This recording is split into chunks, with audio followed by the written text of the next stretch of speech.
अवांजी समातुनि ताईं radio voice of Sindh London. जेकॾहिं हिन वक़्त ताईं अव्हां असांजे यूट्यूब चैनल खे सब्सक्राइब नाहे कयो त हींअर ई सब्सक्राइब करियो, लाइक करियो ऐं शेयर करियो।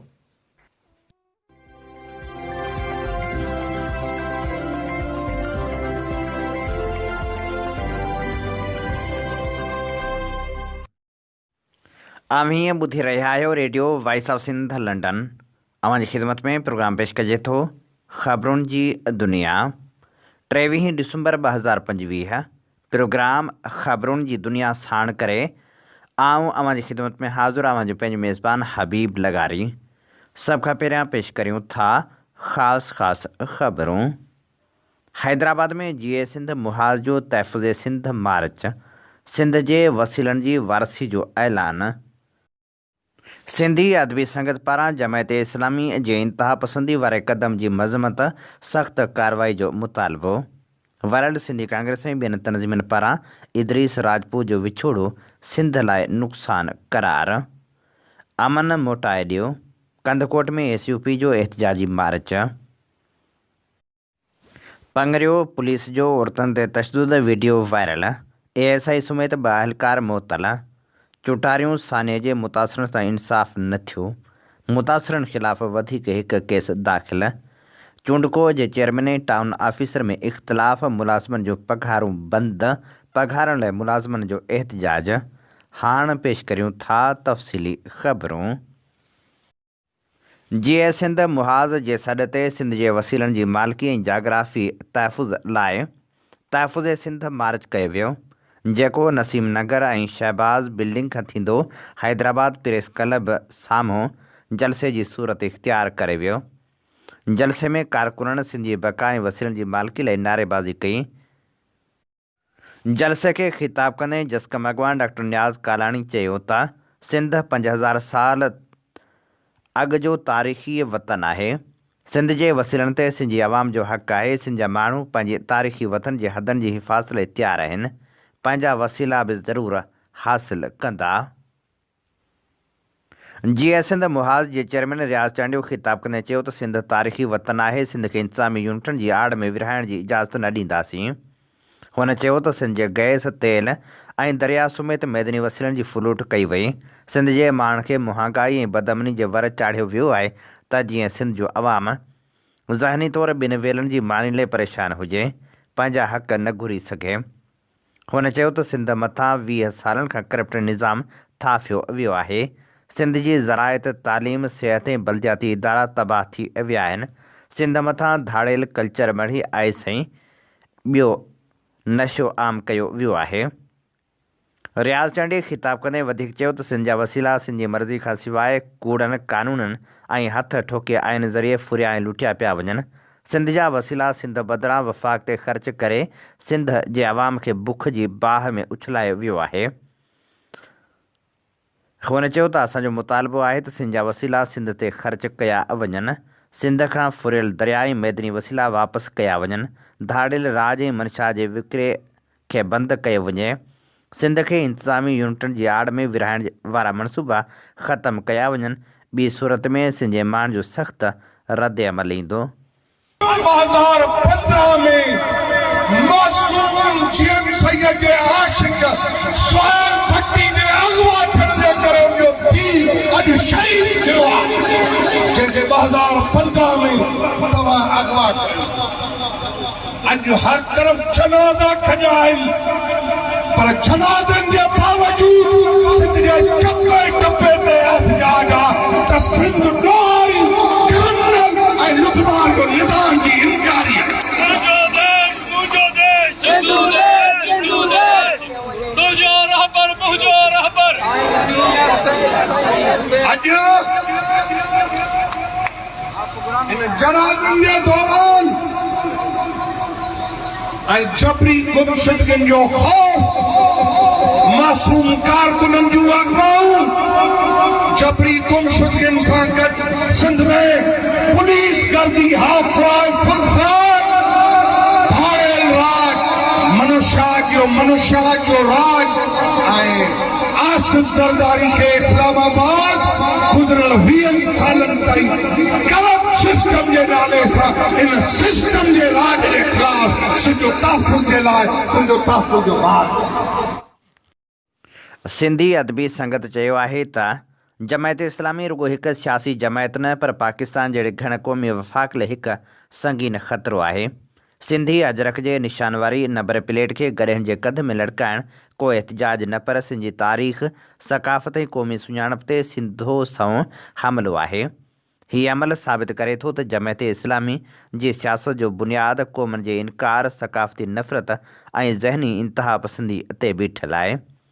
सिंधी अदबी संगत सिंध जे सेक्रेटरी जनरल नूर चाकराणी, जॉइंट सेक्रेटरी एहसास मीरल, जॉइंट सेक्रेटरी ख़ालदा मुनीर, ख़ज़ानची शबीर सियाल, ऑडिटर अयाज़ लतीफ़ दायो ऐं प्रेस तर्जमान मीर हसन मरी पंहिंजे गॾियल बयान में चयो आहे त पाकिस्तान हिकु घण क़ौमी वफ़ाक़ आहे जंहिंजी बका जो दारोमदार इन ॻाल्हि ते आहे त हर क़ौम, हर ॿोली ऐं हर सक़ाफ़त खे इज़त ॾिनी वञे।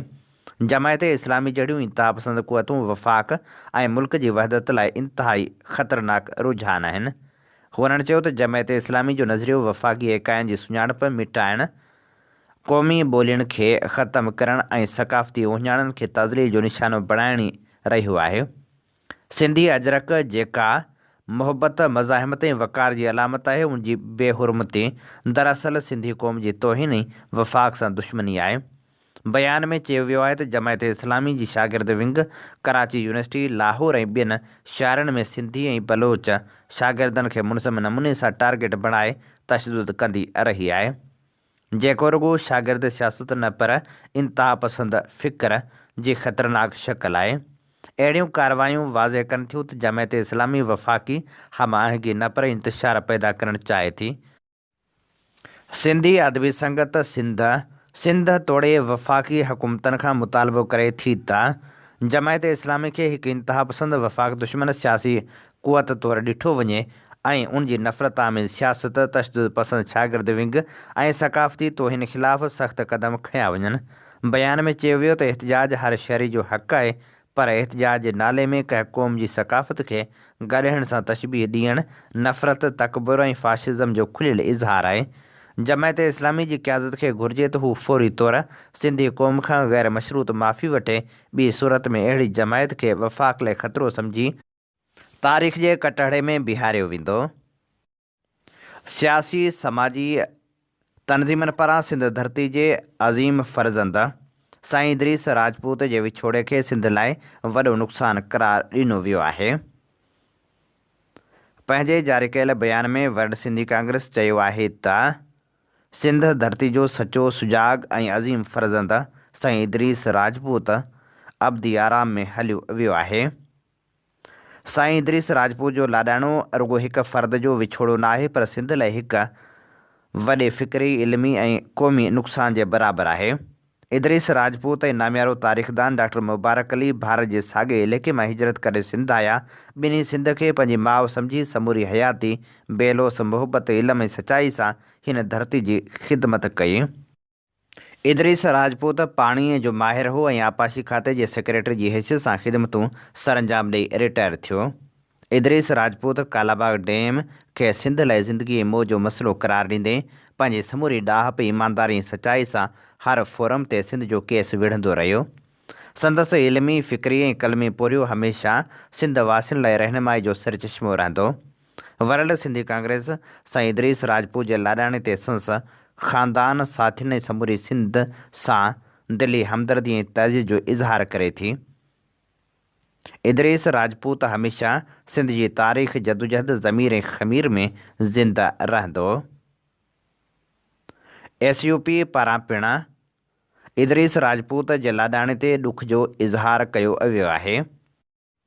सिंध यूनाइटेड पार्टी जे मरकज़ी सदर सैयद ज़ैन शाह चयो आहे त पाणी मामलनि जे माहिर इंजीनियर इदरीस राजपूत जे ओचिते लाॾाणे जी ख़बर इंतिहाई ॾुखोईंदड़ आहे ऐं सिंध लाइ वॾो नुक़सानु आहे। मरहूम सिंध जे पाणी जे मसइलनि ते न रुगो गहरी नज़र रखंदड़ हो, पर हुन पंहिंजे कलम, अमल ऐं सोच वसीले सिंध जे पाणी जे हक़नि लाइ हमेशह बेबाकी सां आवाज़ उथारियो। संदसि लिखणियूं सिंधु दरिया ऐं पाणी जी विरछ ऐं वसीलनि बाबति शऊर उजागर करण में अहम किरदारु अदा कंदियूं रहियूं। इदरीस राजपूत सिंध लाइ सोचींदड़ सच ॻाल्हाईंदड़ ऐं जदोजहद कंदड़ पाण जे मामलनि जो माहिर हो। संदसि विछोड़े जो ख़्यालु भरिजणु मुश्किल आहे। अलाह ताला खां दुआ आहे त मरहूम खे जन्नतुल फिरदौस में जॻह अता फ़रमाए। सिंध जो वजूद ऐं वसीला बचायो मार्च लाड़काणे में हज़ारनि जे तइदाद में शरीक थींदड़ औरतनि, मर्दनि, हारियुनि, मज़दूरनि, शागिर्दनि, अदीबनि, वकीलनि, साफ़ियुनि जो शुक्रियो अदा कंदे अवामी तहरीक जे मरकज़ी सदर एडवोकेट वसंत थरी, मरकज़ी general secretary advocate Sajid Hussain Maisar, मरकज़ी मीडिया सेक्रेटरी काशिफ़ मलाह, सरवाण जतोई प्रेस सुमरो ऐं एडवोकेट अयाज़ कलोई पंहिंजे गॾियल प्रेस बयान में चयो आहे त हैदराबाद खां पोइ लाड़काणे में समूरियूं रुकावटूं टोड़े ज़बरदस्त मार्च करण ते अवामी तहरीक ऐं सिंधियाणी तहरीक जे समूरनि कारकुननि खे मुबारकूं हुजनि। लाड़काणे में बि पुलिस रैली खे रोकण जी नाकाम कोशिशि कई। बहादुर सिंधियाणियुनि अंग्रेज़नि जे पालतू ऐं पीपल्स पार्टी जी कमदार पुलिस जूं समूरियूं रुकावटूं टोड़े छॾियूं। हुननि चयो त पुलिस आइन ऐं कानून बदिरां पीपल्स पार्टी जे हुकमनि जी ग़ुलाम आहे, जंहिं करे बदअमनी में इज़ाफ़ो थियो आहे।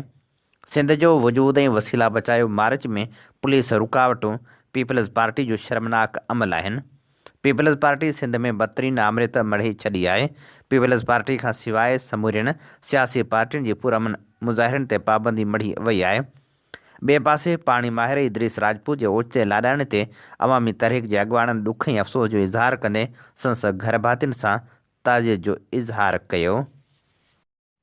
सिंधियन नेशनल कांग्रेस मर्कज़ पारां सिंध जे अज़ीम ॾाहे अदीब, मुहक़िक़ ऐं सोशलिस्ट साइंटिस्ट हशू केवलरामाणी जी यादि में मेड़ाको मुनक़िद कयो वियो। मेड़ाके जी सदारत सिंधियन नेशनल कांग्रेस जे मरकज़ी चीफ ऑर्गेनाइज़र एडवोकेट मोहब आज़ाद कई। फ़िक्री महकमे सिंधियन नेशनल कांग्रेस जे मरकज़ी chief organiser advocate Mohab Azad, मरकज़ी डिप्टी चीफ ऑर्गेनाइज़र सारंग जोए हशू केवलरामाणी जी ज़िंदगी, संदसि सियासी जदोजहद, इल्मी ऐं अदबी ख़िदमतनि समेत सिंध सां संदसि बेलोस ऐं लाज़वाल मुहबत बाबति तफ़सीली ख़्यालनि जो इज़हार कयो। गरजाणी में सिंधियन नेशनल कांग्रेस जे मरकज़ी chief organiser advocate Mohab Azad, मरकज़ी deputy chief organiser Sarang Joye, Karachi division जे चीफ ऑर्गेनाइज़र असद आज़ाद, ज़िले लियारी जे चीफ ऑर्गेनाइज़र उबैद बिरहमाणी, ज़िले उलह जे deputy chief organiser Dilip Sindhi, unit Godhra जे कारकुन लक्ष्मण सिंधी, मुजाहिद सिंधी, सदाकत शेख ऐं ॿियनि वॾे अंग में शिरकत कई। जामशोरे शहर जी RBB कॉलोनी वटि हैदराबाद जामशोरे रोड ते 25 ॾींहाड़ा अॻु ॿिनि मोबाइल गाॾियुनि जे प्रोटोकॉल में हिकु तेज़ रफ़्तार वीगो गाॾी जे मुबैना टकर में मोटरसाइकिल सवार नौजवान ज़ामिन अली नुहाणी फ़ौत थी वियो हो। उन जे वारसनि तरफ़ां हुन गाॾी ऐं गाॾी मालिक खे हथु करण केस दाख़िल न थियण ख़िलाफ़ जामशोरे शहर में एहतिजाजी मुज़ाहिरो करे धरणो हंयो। फ़ौती नौजवान जे वालिद सिंध यूनिवर्सिटी MA मुलाज़िम बख्शल नुहाणी, समाजी अॻुवान अब्दुल्ला शेख, मुबीन तीवणे, बादल नुहाणी ऐं ॿियनि चयो त हिकु महीनो अॻु असांजे नौजवान ज़ामिन नुहाणी खे ॿिनि पुलिस मोबाइल गाॾियुनि जे प्रोटोकॉल में वीगो गाॾी टकर हंयो, जंहिंमें हूअ फ़ौत थी वियो, जॾहिं त हिकु नौजवान ज़ख़्मी थी पियो जेको अञा ताईं इस्पताल में इलाज हेठि आहे। पुलिस न उहा गाॾी हथु कई आहे, न जवाबदार, न ई केस दाख़िल थी करे हू सिर्फ़ु लवाए रही आहे। जेका शख़्सियत हितां गुज़रे थी उनखे पुलिस प्रोटोकॉल ॾिए थी, उनजी त पुलिस खे ख़बर ज़रूरु हूंदी, पर पुलिस असांखे कुझु बि नथी ॿुधाए, न ई जवाबदार गिरफ़्तार करे थी। हुननि मुतालबो कयो त वाक़े में घुर्बल गाॾी ऐं जवाबदार गिरफ़्तार कया वञनि। कंदकोट में क़बीलाई तकरारनि जे ख़ात्मे लाइ SUP जे सॾ ते सियासी समाजी तनज़ीमनि जे समें कारकुननि ऐं मुख़्तलिफ़ बिरादरियुनि जे माण्हुनि सिटी पार्क खां प्रेस क्लब ताईं अमन मार्च कयो। उन दौरान मुज़ाहिरीन अमन जी धरती अमन घुरे थी, सिंध लाइ नासूर बणियल क़बीलाई तकरार ख़तमु करियो, बेगुनाह माण्हुनि जो क़त्लेआम बंदि कयो जा नारा हंया। अमन मार्च खे ख़िताब कंदे ऐं मीडिया सां ॻाल्हाईंदे SUP ज़िले सदर ज़ुरियत सागर, बजाराणी शाहनवाज़, रहमदिल लाशारी, छोटो जखराणी, असगर शेख, ग़ुलाम अली सब्ज़ोई, सुहेल शाह, अहमद पठान, ग़ुलाम अब्बास बाजकाणी, ग़ुलाम मुस्तफ़ा मीराणी, जीवन ख़ान सब्ज़ोई, कमर ऐं ॿियनि चयो त कश्मीर ज़िले अंदरि केतिरनि ई बिरादरियुनि में खूनी तकरार हली रहिया आहिनि। जंहिं सबबु बेगुनाह इंसाननि जो क़त्लेआम थी रहियो आहे। धुरियूं खूनी तकरारनि सबबि पंहिंजे पंहिंजे ॻोठनि इलाइक़नि ताईं महदूद थी वियूं आहिनि। उन्हनि जा ॿार स्कूलनि में नथा वञी सघनि। झड़ींदड़ धुरियूं मजबूरनि हथियार खणी ख़ौफ़ वारी ज़िंदगी घारण ते मजबूर आहिनि। उन्ही करे क़बीलाई तकरार असांजी ईंदड़ नसलनि लाइ नासूर बणिजी विया आहिनि। सरदारनि मोज़नि मुक़दमनि ऐं चङनि मुड़ुसनि खे घुरिजे त पंहिंजो पंहिंजो किरदारु अदा करे झड़ींदड़ धुरियुनि खे ठाह राज़ी करण जा पाबंद बणिजनि। हुननि सिंध सरकार इलाइक़े जे चूंडियल नुमाइंदनि ऐं SSP कश्मीर खां घुर कई त क़बीलाई तकरारनि जे ख़ात्मे में किरदारु अदा कनि, जीअं इलाइक़े में अमन अमान बहाल थी सघे। जामशोरे वासी नौजवान हैदराबाद मां खंभिजी वियो, बाज़ियाबी लाइ एहतजाज। जामशोरे जो नौजवान हुसैनाबाद कॉलोनी जो रहवासी ज़ुहैब चांडियो वल्द इक़बाल चांडियो पंहिंजे दोस्तनि ज़ुल्फ़कार कामरान ऐं ॿियनि सां गॾु हैदराबाद कम सां रक्षा में वियल हो त आटोभान रोड KFC गेट आॾो हिकु अल्टो कार ऐं मोटरसाइकिल ते सवार सिविल ड्रेस में हथियारबंद खेनि यरगमाल बणाए जामशोरे वासी ज़ुहैब चांडियो खे तशदुद करे खंभे खणी विया। ॿिनि साथियुनि खे छॾियो वियो। जामशोरे में संस वारसनि भाउ शुएब चांडियो, सईद तीवणे, दिलबर चांडी ऐं ॿिनि जी अॻुवाणी में एहतजाज कयो। उन मौक़े ते हुननि चयो त जामशोरे वासी ज़ुहैब चांडियो खे बेगुनाह हैदराबाद मां खंभियो वियो आहे। हुननि आला इख़्तियारनि खां मुतालबो कंदे चयो त बेगुनाह जामशोरे वासी नौजवान जी हयाती खे ख़तरो आहे। खेसि फ़ौरी तौरु ज़ाहिर करे आज़ादु कयो वञे। ॿी सूरत में एहतजाज जो दाइरो वधायो वेंदो। कराची बार जी चूंड हिकु भेरो ॿीहर मुलतवी कई वई आहे। इलेक्शन कमिश्नर हक़ नवाज़ टालपुर कराची बार जी इलेक्शन 23 डिसंबर बदिरां 17 जनवरी ते कराइण जो ऐलान करे छॾियो आहे। हक़ नवाज़ टालपुर चयो आहे त समूरनि उमेदवारनि सां गॾिजाणी बैदि इलेक्शन 17 जनवरी ते कराइण जो फ़ैसिलो कयो वियो। यादि रहे त 18 डिसंबर ते आरओ खे दिलि जो दौरो पवण सबबि इलेक्शन मुलतवी करे 23 डिसंबर जी तारीख़ मुक़ररु कई वई हुई। ॿिए तरफ़ चूंडनि जी तारीख़ तब्दील करण लाइ कराची बार इलेक्शन कमीशन खे ख़त लिखी छॾियो। आमिर वड़ाइच तरफ़ां ख़त में इलेक्शन जी तारीख़ तब्दील करण जी दरख़्वास्त कई वई। दरख़्वास्त में चयो वियो त 17 जनवरी ते साईं GM सैद जी सालगिरह आहे। तक़रीब में शिरकत सबबि वकील इलेक्शन में हिसो न वठी सघंदा, उन करे इलेक्शन जी ॿी तारीख़ मुक़ररु कई वञे। सिंध जे वॾे वज़ीर 11हें क़ौमी मालियाती कमीशन में ग़ौर लाइ 3 अहम नुक़्तनि जी शमूलियत खे ग़ैर आइनी क़रार ॾिनो आहे। ज़रियनि मूजिबि उहा अॻुभराई कुझु वफ़ाक़ी ख़र्चनि खे सूबनि ॾांहुं मुंतक़िल करण में ॾुखियाई पैदा करे सघे थी। दस्तावेज़नि मूजिबि क़ौमी मालियाती कमीशन जे पहिरें इजलास में सिंध जे वॾे वज़ीर मुराद अली शाह निशानदेही कई त एजेंडा जा नुक़्ता D, E ऐं F आइन जे दायरे में नथा अचनि। नुक़्तो D वफ़ाक़ जे उन्हनि शोबनि ते माली ख़र्चनि जी हिसेदारी सां लाॻापियल आहे जेके सूबनि जे दायरे में अचनि था। नुक़्तो E बैनुल सूबाई मामलनि ते ख़र्चनि जी हिसेदारी सां लाॻापियल आहे जिन ते वफ़ाक़ या सूबा या ॿई ख़र्च कनि था। ज़रियनि मूजिबि उहे नुक़्ता higher education commission, Benazir income support programme ऐं सूबाई ऐं क़ौमी मनसूबनि जे ख़र्चनि जी मुंतक़िली सां लाॻापियल आहिनि जेके वफ़ाक़ी तरक़ियाती प्रोग्राम जो हिसो आहिनि, जिन में वॾा डैम पिणु शामिल आहिनि। सिंध जे एतिराज़नि जे जवाब में वफ़ाक़ी सेक्रेटरी फिनांस इमदादुल्ला चयो त इजलास जा 3 RO सदर पारां मंज़ूर कया विया हुआ ऐं सदर खे एजेंडा मां कंहिं बि नुक़्ते खे शामिल करण या ख़तमु करण जो आख़िरी इख़्तियार आहे। ज़रियनि मूजिबि सिंध जे वॾे वज़ीर जो मौक़िफ़ हो त सूबाई असेंबलियूं ऐं क़ौमी इक़्तिसादी काउंसिल सूबाई ख़र्चनि खे संभालणु घुरिजनि। संदसि ख़दशनि बावजूदि इहो मुमकिन आहे त सूबा हाई एजुकेशन जी ज़िम्मेवारी खणी सघनि, पर बेनज़ीर इनकम सपोर्ट प्रोग्राम जी ज़िम्मेवारी खणण खां लमाए रहिया आहिनि। वफ़ाक़ जो मौक़िफ़ हो त ख़र्च अणसिधी तरह NFC सां लाॻापियल आर्टिकल 160 जो हिसो आहे। कर्ज़ पिणु आर्टिकल 160 जो हिसो आहिनि, मतिलबु त ख़र्च NFC जे दायरे में अचणु घुरिजनि। सिंध जे एतिराज़ ते वफ़ाक़ी हुकूमत अटार्नी जनरल जी राय तलब कई, जंहिं वफ़ाक़ जे हक़ में फ़ैसिलो ॾिनो। वफ़ाक़ी हुकूमत शिकायत करे रही आहे त मुल्क खे विर्छ जोगे पोल जे 42.5% सां नथो हलाए सघिजे, जॾहिं त महदूद वसीलनि जे बावजूदि वफ़ाक़ी हुकूमत सियासी मुसलत जे करे उन्हनि शोबनि ते ख़र्च करे रही आहे जेके सूबाई नोयत जा आहिनि। हैदराबाद साइट जे गंजे टकर वारे इलाइक़े मां पुरस्रार तौरु गुम थियल पोहरियत जी ज़ाल समीना शेख हैदराबाद प्रेस क्लब साम्हूं एहतजाज कयो।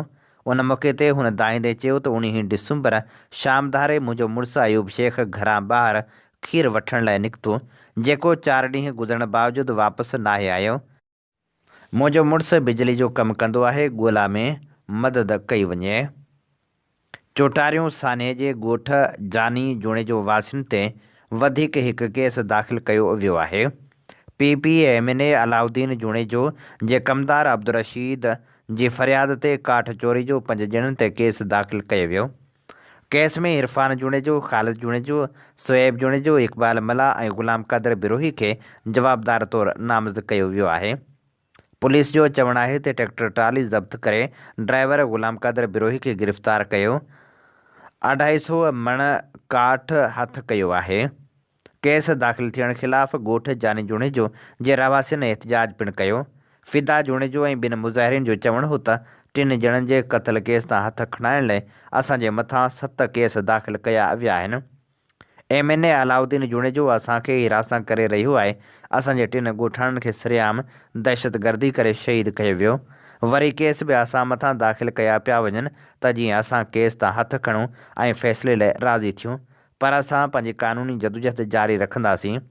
चुटारियूं सान्हे जी फ़रियादी फिदा हुसैन जूणे जो ॻोठाण सां गॾिजी ऐलान कयो त जेकॾहिं अहिड़ी तरह केसनि जी आड़ में हिरासत करण जो सिलसिलो बंदि न कयो वियो त एहतजाज जो दाइरो वधाईंदासीं ऐं हिकु भेरो ॿीहर एहतजाजी धरणो हंयो वेंदो। चूंडकोट टाउन कमेटीअ जे मुलाज़िमनि पारां गुज़िरियल 4 महीननि खां पघारूं न मिलण ख़िलाफ़ प्रेस क्लब ख़ैरपुर अॻियां एहतजाजी मुज़ाहिरो कयो वियो, जंहिंजी अॻुवाणी मीर अली रज़ा टालपुर, ज़मीर सोहो, वकार शेख, मोहम्मद अकरम शेख, ग़ुलाम मोहम्मद तुनियो ऐं ॿिया करे रहिया हुआ। उन मौक़े ते मुज़ाहिरीन ॿुधायो त टाउन कमेटी चूंडको जे 360 मुलाज़िमनि जी पघार गुज़िरियल 4 महीननि खां बंदि आहे। पघारूं न मिलण जे करे सख़्त परेशानी खे मुंहुं ॾेई रहिया आहियूं। हुननि चयो त टाउन जे चेयरमैन बख़्शली अरादीन ऐं टाउन ऑफिसर विच में वधंदड़ इख़्तिलाफ़नि सबबि मुलाज़िमनि जूं पघारूं बंदि आहिनि। पंहिंजे पघारनि जे लाइ सरापा एहतजाज बणियल आहियूं। इंतिहाई अफ़सोस जी ॻाल्हि आहे जो चूंडियल नुमाइंदा आला ऑफिसर तोड़े लोकल गवर्नमेंट सिंध जे वज़ीर जे कन मथां जूं बि नथी चुरे। हुननि मुतालबो कयो त जल्द खां जल्द चूंडकोट टाउन जे मुलाज़िमनि जूं पघारूं जारी कयूं वञनि। ॿी सूरत में चेयरमैन ऐं टाउन ऑफिसर ख़िलाफ़ सख़्तु एहतजाज कयो वेंदो। ठटे भरिसां फ़क़ीर ॻोठ जे रहवासी जाखरा बिरादरी जे मुतासिर औरतुनि पंहिंजे मासूम ॿारनि सां गॾु पुलिस जे ज़्यादतियुनि ख़िलाफ़ तोड़े नौजवाननि खे खंभे गुम करण ख़िलाफ़ एहतजाजी मुज़ाहिरो कयो वियो। उन मौक़े ते औरतुनि सकीना, गुडी, बख़्तावर, रशीदा ऐं ॿियनि चयो त कुझु ॾींहं अॻु ठठो पुलिस असांजे घरनि ते चढ़ाई कई। घरनि में सुतल 5 नौजवाननि सिकंदर, करामत, अली हसन, दीदार ऐं वाहिद जाखरो खे खंभे खणी वई, जिन जी असां ठठे मकली थाण समेत ज़िले जे समूरनि थाणनि ते ॻोल्हा कई आहे, पर पुलिस लातालुकी ज़ाहिर करे रही आहे, जिन जे जानियुनि खे बि पुलिस खां ख़तरो आहे। गिरफ़्तार थियल नौजवाननि जी वालदा सकीना जाखरो ॿुधायो त पुलिस 2 पुटनि अली हसन ऐं दीदार जाखरो खे ठठे ऐं हैदराबाद में मुख़्तलिफ़ केसनि में जकड़े उन जी गिरफ़्तारी ज़ाहिर कई आहे, जॾहिं त बाक़ी 3 ॼणा जिन में सिकंदर, करामत ऐं वाहिद शामिल आहिनि, जिन खे अञा ताईं ज़ाहिर नाहे कयो वियो। हुननि मुतालबो कयो त गुम कयल नौजवाननि जी गिरफ़्तारी ज़ाहिर करे खेनि आज़ादु कयो वञे, ॿी सूरत में इंसाफ़ लाइ अदालत जो दर खड़काईंदासीं। टंडे आदम भरिसां दरवेश निगर सां जवाबदारनि जी मुबैना ज़्यादती। ॻोठ दाइम थईम वासी यारमुंद थईम पारां थाणे ते पहुची 15 वरनि जे पुट सां ज़्यादती जी रिपोर्ट दाख़िल कराई वई, जंहिंमें हुन मौक़िफ़ इख़्तियार कयो त दरवेश सिफ़त पुट सां जवाबदारनि ज़्यादती कई आहे। पुलिस जवाबदार ख़िलाफ़ ANC दाख़िल करे निगर खे मेडिकल लाइ लेटर ॾेई इस्पताल मुंतक़िल करे छॾियो। GS सिंध मुहाज़ पारां सिंध जे अमर किरदार हशू केवल रामाणी खे भेटा पेश करण लाइ GS सिंध मुहाज़ जे मरकज़ी चेयरमैन अब्दुल ख़ालिक जुणेजो जी सदारत हेठि तक़रीब मुनक़िद कई वई, जंहिंमें अदीबनि, शाइरनि, साफ़िन, क़ौमी कारकुननि शिरकत कई, जिन हशू केवल रामाणी जे किरदार ऐं संदसि सिंध सां इश्क ते धार धार वीचार वंडिया। जंहिंमें सदारती ख़िताब कंदे जीए सिंध मुहाज़ जे चेयरमैन अब्दुल ख़ालिक जुणेजी चयो त हशू सिंध ऐं हिंद जो वॾो महान इंसान हो। साईं GM सैयद ऐं हशू हिक ॿिए खे उस्ताद चवंदा हुआ। साईं GM सैयद शुरूआत में मज़हबी सियासत कई, जंहिं बाद सियासत जो रुख़ तब्दील कयो। जेकॾहिं हशू खेसि पहिरियां मिले हा त सिंध जा काफ़ी सूर घटिजनि हा। अॼु सिंध जी सूरत-हाल ॻणती जोगी आहे, उन करे सिंध जे नौजवाननि खे सुजाॻ थियणु पवंदो। सिंध ते मुख़्तलिफ़ पासनि खां काहूं थियनि पियूं, पर मज़ाहिम जे करे सिंध क़ाइमु आहे। जेकॾहिं हींअर असां मज़ाहिमत न कई त तारीख़ में असांखां पुछाणो कयो वेंदो। सिंध थिंकर्स फोरम जे चेयरमैन सैयद मोहम्मद मुनीर शाह चयो त हशू हिकु किरदार जो नालो हो, जंहिं पंहिंजी धरती सां निभायो। उहो किरदारु मरी नथो सघे। असांखे बि अहिड़ो ई किरदारु अदा करणो पवंदो। आज़ाद समय ख़िताब कंदे चयो त हशू खे ज़बरदस्ती जेल में विझी सिंध बदर कयो वियो। संदसि आख़िरी वक़्त में लाश बि न मिलियो। ससुईअ वांगुरु सिंध खे यादि कंदे ऋण में दफ़न थी वियो।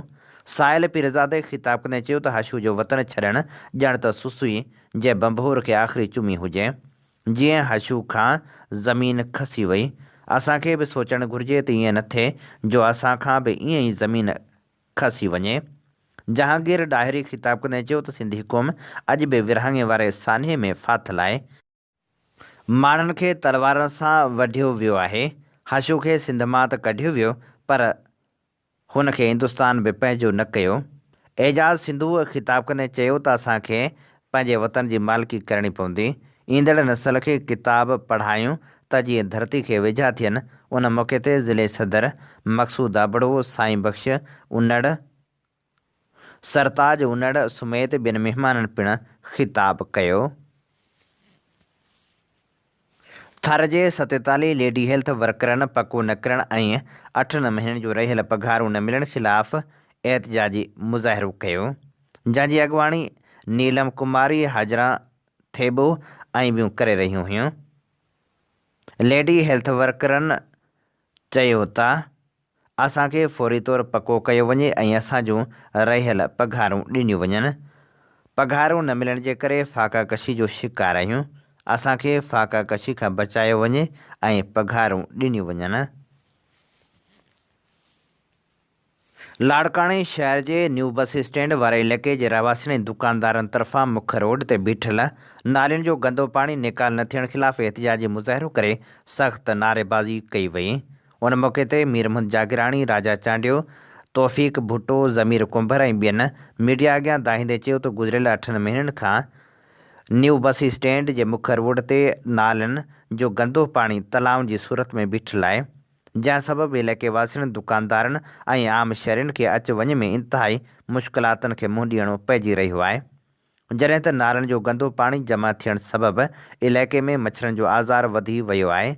मुख़्तलिफ़ मूज़ी मर्ज़ मुंहुं कढी रहिया आहिनि, जॾहिं त गंदगी जे करे असांजो कारोबार सख़्तु मुतासिर थी रहियो आहे।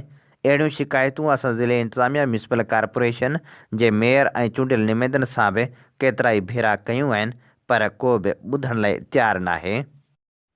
हुननि मुतालबो कयो त फौरी तौर ते सफ़ाई जो इंतिज़ाम बहितर बणायो वञे। ढोरे नारे भरिसां गुग ग़ुलाम नबी शाह जे रवासियुनि महबूब राजड़, अली मोहम्मद, अहमद राजड़, बबर राजड़ ऐं सादिक राजड़ समेत ॿियनि एहतिजाज कंदे हुर जमाए जे ख़लीफ़नि जे नाजाइज़नि ख़िलाफ़ नारेबाज़ी कई। महबूब राजड़, अली मोहम्मद राजड़, सादिक राजड़ ऐं ॿियनि एहतिजाज कंदे दाहियो त बासर शफ़ीमुंद राजड़ कुझु बासर माण्हुनि जे चुर्च ते असांजी ज़मीन जे खातनि मथां जाली खाता ठाराए असांखां ज़मीन फुरणु चाहे थो। हुननि इल्ज़ाम हयो त पीर साईं पागारे जी दरगाह शरीफ़ ते पहिरीं थियल फ़ैसिला असांजे हक़ में आया हुआ। ज़मीन असांखे मिली, पर काल थियल फ़ैसिलो बि असांजे हक़ में आयो, पर चौकी नारो जो बासर ख़लीफ़ो फ़क़ीर मोहम्मद रहीम हिंगोरो, हाजन दरस ऐं ॿिया मिली भगत सां असां सां नाइंसाफ़ी करे असांजे हक़ में आयल फ़ैसिले जी लिखत ॾियण बजाए लिखत रोकराए असां ख़िलाफ़ु फ़ैसिलो ॾियारण लाइ कोशिशूं करे रहिया आहिनि। बासर ख़लीफ़ो नारे चौकी जेको धुर बणियलु आहे, उन ख़िलाफ़ु कार्रवाई कई वञे।